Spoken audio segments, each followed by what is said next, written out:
topic lang guys ha. Bahay ni ani mga tigulang bitaw guys. Ako sumpi mamaligya o kaba ba maknalang chud. Hi my goodness. Saylo ako Lord. Ako maistorya bitaw ani guys no. About ani nila. Pasagda na to na sila maghasik permi of negative vibes. Kaning ubang mga tigulang. Ang importante, wala na to sila patuli. Dili man bitaw kita ang tingdo na pod sa kapalaran pag manubra na ilah pagkadautan. Ilahan na guys. Padayon man kita magpuyo nga way hinabtan.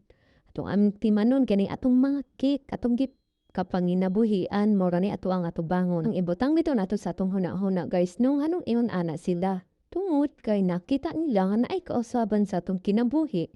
O nang kita ilang hagit-hagiton para madiskarelta sa atong tumong para sa atong mayong ugma. Ang padayon ng taha, dili tapatintal nga mahimo sabtang dautan nga tao.